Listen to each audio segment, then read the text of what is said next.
You Wow, what a ray of sunshine. know. What a Oh, ray of you're doing sunshine. your accent, okay? That was not an You accent. did an accent just like her. I did? You know how you do that. You get That's what you do. We take on other personalities. Yeah, that's what acting is about. Thank Okay, you so again to Penny Lelou. We are yes, bringing in Mr. Penny, did Philip you Hardy see? right now. We are some great people on tonight. And yesterday, and Oh my goodness, I know. We're yeah. gonna bring him in right now. Hi. Hi, Penny. Welcome to Tweed Talks. How are you today? I'm great. How are you folks doing? Very We are. good. I'm super good. Yeah, delightful. I like Penny already because she's from Texas, which that already she's okay at my book. Oh. And that's all she needs. And I was a judge at that film contest that she was talking about, the New York Midnight really? Screenwriting Challenge. Yeah, I judged that contest about 4 or 5 years ago, and I remember writing up the feedback for everybody on that. So it was like, yes, wow. It was interesting to be on that side of things for a change. Wow, cool. You know, she's still watching. So yeah, Penny, hang out with us as long as you want, my friend. You can stay there as long as. Yeah, this is how we make connections. So the reason why we're doing it like this is because there's no physical connection. Yeah, and we're trying to. And we're trying to give everybody, enough time, because usually when we have someone, we have them for an hour. Yeah. But we have so many guests, we decided to give everybody their own time. Mm-hmm. Yeah. Yeah, no, you sound great. Actually, the audio on this is really good. I did the Friday night one when they opened the festival, and it was a little rough at times, but you guys sound fantastic. Great. You got it dialed in, man. Oh, you should have seen when we started. People tried to get on Facebook Live. That didn't work, so it was a little questionable. We pay a little money to do it this way now. Yeah, very nice. So, Philip Hardy, Unconventional Warfare, nominated for Best Screenplay. Tell us about this project.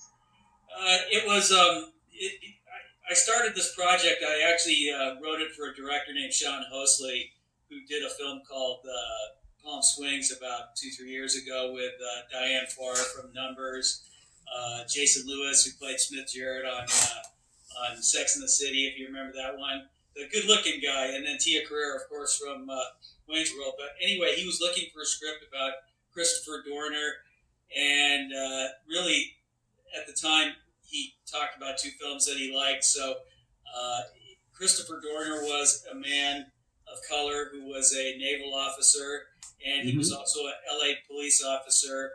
And unfortunately, he had some events happened in his life, and kind of like a slow burn guy. You know, he had a hearing that didn't go his way when he got terminated from the police department, and so he wrote a manifesto back in 2013, and unfortunately, he chose to kind of go the violence route, and he went on some rampage shootings in 2013. But the screenplay is really kind of a look, sort of if you were going to compare it to something a lot like Taxi Driver, it's really a first-person narrative from Christopher Dorner's point of view. A lot of it was taken from things I read in his manifesto, and then watched a lot of videos from people that were involved in the case, including people he took hostage up for a short period of time. He was staying at their cabin in Big Bear. He was really an interesting guy because he, on one hand, he was like this real gentle soul kind of person. You know, he treated people really well that he bore no malice to. He wasn't just a guy who was violent for violence sake. I mean, he really he picked a list of people he thought had harmed him in his career. And again, not my way of doing things. But I tried to really understand his perspective and deliver that. So in some respects, it's a controversial work. There's a lot of racism in the work that's portrayed. There's several scenes.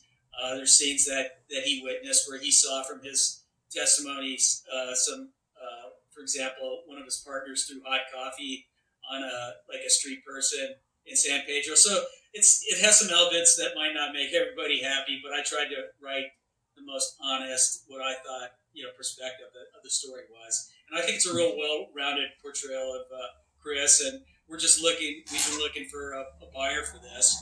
You know, and you know how that goes. Sometimes it takes years to find a home for a screenplay. Yeah.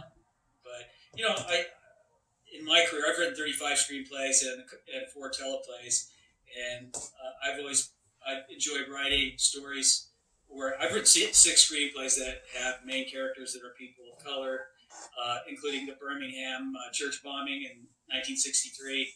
I wrote a screenplay about that. That's now called The Meteor. That's won quite a few awards. It was a finalist at the Harlem International Film Festival, and Black Screenplays Matter. I've also written a story about Deborah Nelson, she was an educator in Sacramento, award-winning educator whose daughter was murdered in a drive-by shooting, and she's just not a lot of people know about her except from that case, but she just had a spectacular career as an educator, and so you know, I mean, I've enjoyed those challenges, and I'm all about writing characters and really trying to delve into those characters' heads, and you know, and that's how I approach screenwriting. That sounds good. You know, one of the reasons that we wanted to do this show, besides that we go out a lot, but we were like in the house, so it came out of the quarantine, you know, right, is because we wanted to be able to connect people. Yeah. Right. Know? And who knows who'll be watching this, because we have friends on this business, and we say, hey, that's a good idea. Yeah. Let me get connected with them. You know, there's a lot of filmmaker that came in with us in the past, so you never know. Yeah, that's one of the reasons we wanted to do this. Yeah, that's great. That's a beautiful thing. Yeah, I love what you were saying. How you want to, some of the things you write about are controversial, but those are real. Right. Yeah. They're real, and I feel like those stories really they resonate a lot with people, especially these days. Well, one of the best compliments I had is the one I wrote about the church bombing. I had several screenwriters read it and said that they broke down crying a couple times reading a screenplay. So you can imagine it'd be nice to see the film made. Yeah, I mean, you want to. Obviously, my big thing is I try to write screenplays with a lot of white space, easy reads, ping pong dialogue. I try to engage people right away. You know, I'm not a big believer in lulling people to sleep. So it's very, it's always very nice to hear that people say, man, I loved reading that. It was a breezy read. And hey, I work in all genres. I do horror. I've done sci-fi screenplays, action screenplays. I wrote a comedy, another one with a person of color. I wrote a story about a young lady who goes back in time and meets Jane Austen. She's an NYU student, and she's transported, and she actually has an adventure with part of the Austen family. So, I go in all kinds of directions. Yeah, that sounds like a very cool concept. And where are you, Philip? I'm in beautiful Austin, Texas. Oh, okay. Oh, look. Penny's mouth just opened up. She's like, yeah. Hence my partiality for the Lone Star State. Although I'm from Los Angeles, I lived most of my years in LA, but I love it here. Lower taxes and cheaper homes. I love it. I love it. So tell us a little bit about your website, the Script Gymnasium. I know on there it says that you do consultations for other screenwriters, scriptwriters. Yeah. It's a really. I have so many people coming at me, and I still, to be honest with you, I'm going to help sabotage my own business. But I have a lot of friends. I still, I'll do consultations and say, read my script for me or whatever. And I have so many screenwriting friends out there. But at one point, I finally decided to start a website where I think I have pretty nominal rates. And what I do is I look at screenplays. Most people put them on PDFs once they're done, so I write notes on their PDF files. If there's too much exposition, I look at 13, 14 different points about the screenplay, including punctuation, dialogue, how they write their narrative. If there's too much narrative, there's a lot of newer screenplay writers that will write a lot of like mini monologues, and there's things like that in my personal opinion, that drive me nuts. So I really try to help writers. I think the best screenplays, you take something like grab the screenplay for Nightcrawler and read that. And, the great screenplays these days really have a lot of white space, and, there's not a lot of superfluous dialogue. I mean, there's a time and place for that. But so those are the kind of things I look at when I'm giving consultations. So people, they get a sounding board, and I gotta say, I've had most of my feedback's been really great from people who said I've helped them a lot. So thank God for that. Yeah, absolutely. Yes. And helping, just giving that helping hand to other people in the industry. I absolutely love that. Oh yeah, absolutely. And giving critiques. I'm sorry, I don't want to take up too much No, time. It's very important.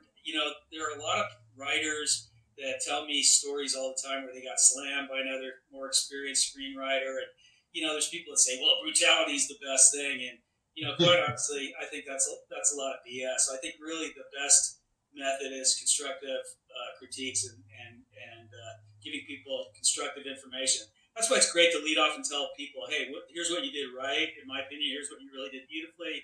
Great narrative, or maybe dialogue's your strength. However, this over here, and to be, and look, it's the old you give what you get, how you want to be treated in life." And I had a couple people really beat the hell out of me when I first got going, and fortunately, I really got a lot of things going really quickly, so I got a lot of enforcement early on, and so it's the whole thing to me is be constructive in what you're doing, whether you're reviewing work or screenplays or whatever. There's no reason to make it. I don't know. Maybe it's frustrated artists that do critiques sometimes. They just get nasty or whatever. So that's a theory of mine. Yeah. Well, you may be right. You might be right. So we're gonna give the info for your website and things like that. Absolutely, yeah. I think that's very useful. And I hope you get connected with some filmmakers. Yes. Great, appreciate it. Thank you so much for joining us. And thank you guys for having me. I really appreciate it. And hey, thanks again. And we appreciate you. Have a great night, Phillip. You take care. I'm leaving now. Okay, we'll talk to you. All right. So next up on the block, we have Tom.